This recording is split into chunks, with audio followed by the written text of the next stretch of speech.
quickly recapping last weekend. After being able to watch the tape, appreciate our guys' effort. I thought we had a higher level of execution for a longer period of time.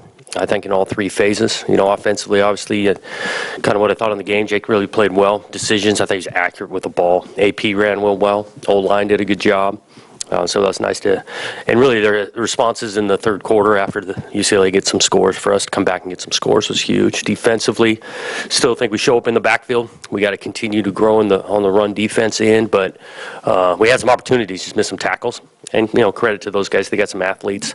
Teams, I thought we played really solid because they had some dangerous weapons and responded from the previous week. So overall, obviously pleased. Went back to work yesterday watching the tape, and now we're moving on to a really good opponent coming in here Saturday. Been able to watch a little of tape last night and this morning. Physical, well coached, and it's really both sides of the ball now. They've been known for defensive play for a long time, and they're really good. But I think it's really impressive to see what they're doing offensively, possessing the ball. Quarterbacks playing at a high level. They can run the ball. And so we got our work cut out for us, which we're excited about. I mean, you want to play against good opponents back at home. Homecoming always brings an added level of excitement, and these guys will be coming, and our guys got to put some work in and let it all hang out on Saturday. You mentioned Utah coming in here. They like to run the football, do it really well, and they stop the run really well. How much of this game is going to be determined up front on both sides of who's going to be able to do what they want to do? Yeah, I think oftentimes football games start up front on both sides, and they've been dominant on run defense. I mean, by far leading the league, stopping the run, and they've been doing that for a long time. Which, we've been able to run the ball too, and so it's not going to shy away from trying to do some of that, knowing that it's going to be tough at times, and 3-yard, 4-yard runs sometimes are going to be really positive. They do run the ball, not only just with their backs, but the quarterback can extend the play and do some stuff, dynamic players, so that'll be a challenge. We talked about this Saturday night. Obviously Isaiah's had some huge games, but you mentioned it a lot. Other guys stepping up. But looking back at stuff, how impressed are you with what they were able to do, and how big was that for you guys? I mean, he still had 10 catches or whatever, but have those other guys come up on fourth down plays and those big plays that you guys had? Yeah, it was especially Colby talking about that fourth down. I mean, Colby catches a couple of huge balls. His first catch, he breaks a tackle, goes down the sideline for a huge explosive, setting up the first score, and then he sets up another score on that fourth down catch. Noah had a couple critical catches and extended the play after he caught it. Tyjon comes up huge on third down, down the middle of the field. Teagan gets his first touchdown. So we need other guys to contribute. Obviously, we want to get Hodge the ball the way he can do some stuff, but he can't be our only answer. A very impressive win. How do you balance the fact that you want your guys to feel good about that win, but that you want them to refocus on this week's game? Yeah, we obviously that's what you're trying to do is win the game, and they should celebrate that. But there's only a short window of time that you're doing that, and that's really after the game. Get on the plane, come on back, and sleep on it. We talked about the approach is not changing on Sunday in regards to taking a look at the film. We didn't play perfect football. There's a bunch still to clean up. They should gain some confidence, though. I mean, that's what you're working to do is, finish games. We finished that game, and so we should add some confidence. But these guys are very aware of what we got in front of us.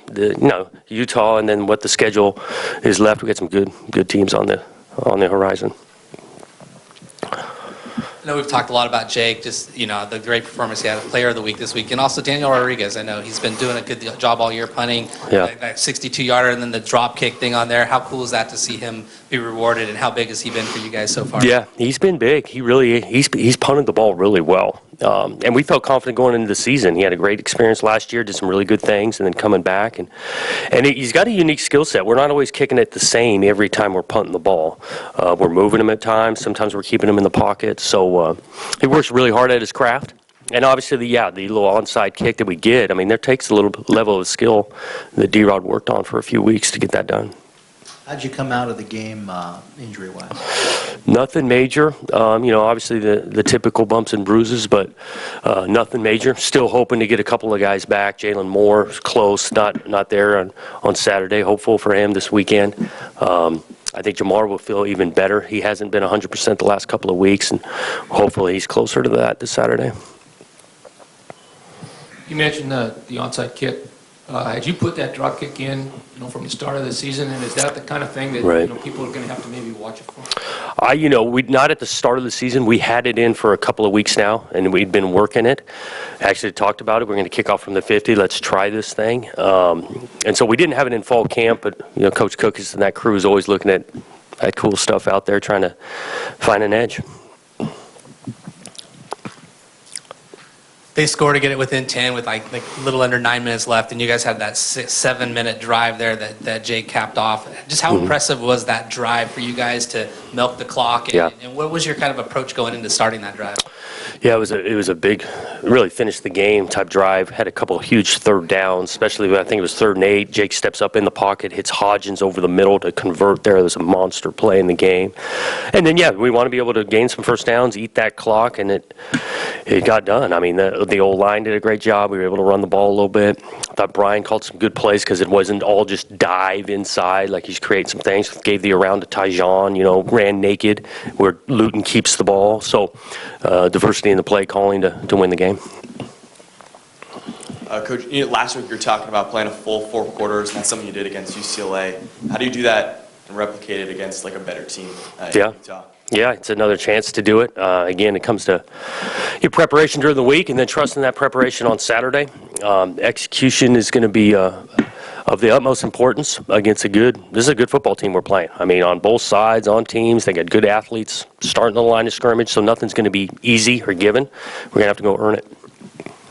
Coach, Jake got National Player of the Week. Could you talk about his game and his improvement, what he's doing for you? And also, we could probably debate this on our show, but can we talk about no interceptions, or is that like baseball? We don't talk about it. Yeah, no, we're obviously not talking about it a ton. He's just making some great decisions with it. He's getting some help too. I think our protection there. The ball's not. He's not getting flushed too often. Even early in the game, Hodges ball's tipped the line of scrimmage. Hodges makes a play so the thing's not intercepted. But he's really improved his game from last year, and I think he's playing with a ton of confidence. And he's got a ton of confidence with the guys around him, because I think those guys can play at a really high level. It's not just interceptions. You guys aren't turning the ball really over at all. How important is that to what you've been able to achieve offensively, and how important is it going forward? Well, it's vitally important, and our number is really good after 5 games, but that number really has nothing to do with the 60 minutes we're going to play on Saturday. That stat is just a weekly that game stat, and so we definitely emphasize it, but I don't think we're overcoaching it. We're not trying to play to not turn the thing over. We're just talking about keeping it locked up, making some great good decisions with the ball, but still erring on the aggressive side of trying to make some plays. I know you guys gave up quite a few yards, but you made UCLA take 7-8 minutes off a thing. I know you want to get off the field, but is that the next best thing if you don't, is to make them work so long to score that it shortens the game in a sense? Yeah, it is. You want to make them earn it. Obviously, you want to get off the field on 3rd down or create a turnover, but if that's not coming, staying away from giving them a bunch of explosive plays and making it easy. And then we gave up a few. We really did, but they did take some time off the clock, which was huge at the end of the game. You touched on Utah coming up. Quick scouting report. What do they like to do offensively? Yeah, they can still run the ball. I think that quarterback's, the way he's throwing is really efficient with it too. Diversity in what they want to do in regards to the scheme. It's not just like one formation and run the same stuff. You always get some unique things, and they've got some perimeter players that can make some plays. So it's a difficult scheme to prepare for. Are you surprised at all at some of the results this year in the Pac-12 Conference? Not totally surprised. I just think this thing is competitive. I think each week, every game, you gotta play well to win in this league, because there's a good players, some good coaches going on. There's some tough environments to play in, so it doesn't surprise me. And one thing that's come up this year, last thing, Ken, one thing that's come up this year is, and it comes up every year, the SEC and how they schedule and competition. Do you have an opinion, or are you too buried in what you're doing about the conference itself cannibalizing and having the 9 games, and then and having it be? Does that hurt or help in the end? Right. I haven't put a ton of thought into it because, like you're saying, we're in game modes. I do appreciate the conference in regards to how competitive it is. the quality of football getting played, and I like being able to go in and week out and play against some really good opponents, have some really good coaches with some good scheme, and finding out where we're at. You mentioned, being able to stop the run. How happy have you been with, the way your defense has done that this year, and particularly the defensive line? Yeah, I think we're better than last year. Obviously, after 5 games, you wanted to be at that place. At the defensive line, I think the line of scrimmage has been better. I think we're in the backfield more. And so there are some positive ends to that. I still think we can make some steps in run defense and some of our coverage. But again, you're playing against some good skill now. I mean, these offenses, numbers say this, that, and the other. I mean, every team we play's got some skill. And they're tough in space. Get them into space, tough to bring them down. So I think we made some strides. Coach, I look at Utah's defensive numbers, and they're mind-boggling in this era, to give up 53 yards a game on the ground and 282 yards a game allowed. Yeah. And that's unheard of in this era. So what do you see it just sort of being all those incredible numbers a function of? Yeah, I think, it starts with the talent they got and at the line of scrimmage. I mean, this defensive line presents some real problems. They affect everything in the run game and pass game, affecting the quarterback. Play aggressive style, man coverage. They're not going to shy away from it. I mean, they make you earn it, winning one-on-one. They got compliments in their scheme, so it's not always the same call. And they've just been doing it for a long time in this scheme, and Coach Witt's done a great job. So, yeah, they are good and presents problems. Your own defense, how big was it, Coach, after you score, they go for it 4th and 1, and you get a TFL there? Oh, it's huge. What you could feel. Totally huge. How you want to start the game. And I get going for it on 4th and 1. We've done it before back there. I mean, but for us to come up with that huge stop and then get 7 really changed the dynamic in that game.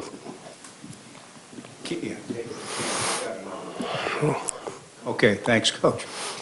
You mentioned the plays, the play to Isaiah on the 3rd and 8 on the final drive. And then another catch on that drive, I think, where he got pinwheeled. It looked like Hodgins at the end of that thing. He's not just a receiver that runs verticals or to the sideline. I mean, he's tough. Those catches were tough. Yeah, he's going over the middle, not shying away from it. Because actually, he was a great job Luton on that 3rd down. He's actually trying to find Noah. Noah's not there. He stayed in the pocket. Protection was good. And then Hodges comes over the middle. It's kind of the 2nd or 3rd read. But, yeah, Hodge can run a wide variety of routes.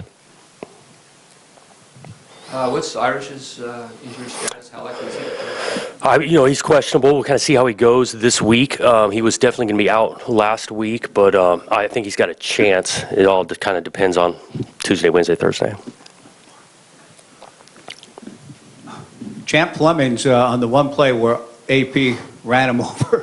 What exactly was happening on that? And then later, Champ was run out of bounds but not knocked down. It looks like everybody gets fired up just watching him engage against bigger guys. And the team likes to watch that. Yeah, Champ ain't going to back down, and he's out there flying around.